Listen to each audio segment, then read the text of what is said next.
ಕರುನಾಡು times ಚಾನೆಲ್ನಲ್ಲಿ ಸುದ್ದಿ ಮತ್ತು ಜಾಹೀರಾತು ನೀಡಲು ಈ ನಂಬರ್ಗೆ ಕರೆ ಮಾಡಿ.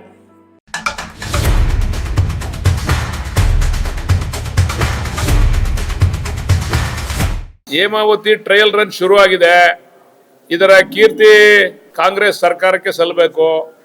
ಕಳೆದ ಬಾರಿ ನಾನು ಜನತಾದಳದಲ್ಲಿದ್ದಾಗ ಇದೇ ಸಿದ್ದರಾಮಣ್ಣವರು, ಇದೇ ಡಿ ಕೆ ಶಿವಕುಮಾರ್ ಅವರು, ಎಂ ಬಿ ಪಾಟೀಲ್ ಅವರು, ಡಿ ಕೆ ಸುರೇಶ್ ಅವರು, ಎಚ್ ಎಂ ರೇವಣ್ಣ ಅವರು ವೇದಿಕೆ ಮೇಲಿದ್ರು.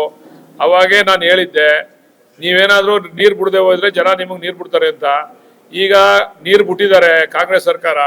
ಜನ ಈಗ ಕಾಂಗ್ರೆಸ್ ಪರವಾಗಿ ನಿಲ್ಬೇಕು ಅಂತಕ್ಕಂಥ ಮನವಿಯನ್ನ ಮಾಡ್ತಿದ್ರು. ಶ್ರೀರಂಗೇತ ನೀರಾವರಿ ಯೋಜನೆ, ಕೆರೆಗಳು ತುಂಬಿಸ್ತಕ್ಕಂಥದ್ದು, 63 ಕೆರೆಗಳನ್ನ ತುಂಬಿಸ್ತಕ್ಕಂಥ ಯೋಜನೆ. ಲಿಂಕ್ ಕೆನಾಲ್ ಆಮೇಲೆ ಬರ್ತಕ್ಕಂಥ ವಿಚಾರ. ಈಗ ಇರ್ತಕ್ಕಂಥ ನೀರಿನಲ್ಲಿ ತುಂಬಿಸ್ತಾ ಇರ್ತಕ್ಕಂಥದ್ದು. ಆಮೇಲೆ ಇದು ಸಾಧಕ ಬಾಧಕ ನೋಡ್ಕೊಂಡು ಲಿಂಕ್ ಕೆನಾಲ್ ಅನ್ನು ಕೂಡ ನಾವು ಅನುಷ್ಠಾನ ಮಾಡ್ಬೇಕು ಅಂತ ಒತ್ತಾಯ ಮಾಡ್ತಾ ಇದ್ದೀವಿ. ಇರ್ತವೆ ರೀ, ನೀರು ಸುಲಭ ಬಿಟ್ಬಿಡ್ತಾರೇನ್ರಿ? ಹಾಸನದವ್ರು ಎಷ್ಟು ತಡೆ ಮಾಡಿದ್ರಿ ಅವಾಗ. ಇವತ್ತು ಹಾಸನದವ್ರಿಗೆ ಸಮಾಧಾನ ಇಲ್ಲ, ನಮ್ಮ ಮಾಗಡಿಗೆ ನೀರು ಬರ್ತಾ ಇರೋದು. ಅವಾಗ ಹಿಂದೆ ಕುಮಾರಸ್ವಾಮಿ ಅವರು ಒಂದ್ ನಿಮಿಷ ಹಿಂದೆ ನಾನೊಂದ್ಸರಿ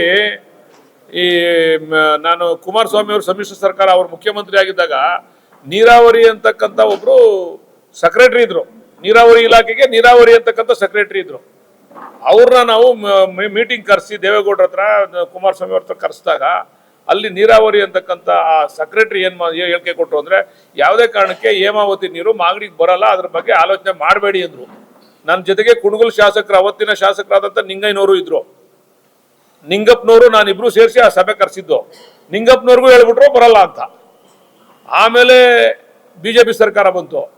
ಅವ್ರು ಸುರೇಶ್ ಗೌಡ್ರು ನೀರು ಬಿಡಿಸಿದ್ರು. ನಿಂಗಪ್ಪನವ್ರಿಗೆ ಏನ್ ಹೇಳಿದ್ರು ನೀರು ಬರಲ್ಲ ಅಂತ, ಅದೇ ನೀರನ್ನ ಬಿಡಿಸಿದ್ರು. ಕುಮಾರಸ್ವಾಮಿ ಏನ್ ನೀರು ಬಿಡಿಸಲ್ಲ ಆಗಲ್ಲ ಅಂತ ಹೇಳ್ತಲ್ಲ. ಆಮೇಲೆ ಕಾಂಗ್ರೆಸ್ ಸರ್ಕಾರ ಬಂತಲ್ಲ, ಈಗ ನೀರು ಬಂದಿಲ್ವಾ? ನಾನೊಂದು ಇದಕ್ಕೆ ಕರ್ಕೊಂಡೋಗಿದ್ದೆ ಕಾರ್ಯಕ್ರಮಕ್ಕೆ, ಕುಮಾರಸ್ವಾಮಿ ಅವ್ರನ್ನ ನಾನೊಂದು ಶ್ರೀಗಿರಿಪುರ ಅಂತಕ್ಕಂಥ ಕಾರ್ಯಕ್ರಮಕ್ಕೆ ಕರ್ಕೊಂಡೋಗಿದ್ದೆ. ಅಲ್ಲಿ ದೇವಸ್ಥಾನದ ಉದ್ಘಾಟನೆ ಇತ್ತು. ಅಲ್ಲಿ ವಿಸ್ತಾರ ಪ್ರಸ್ತಾಪ ಆಯ್ತು.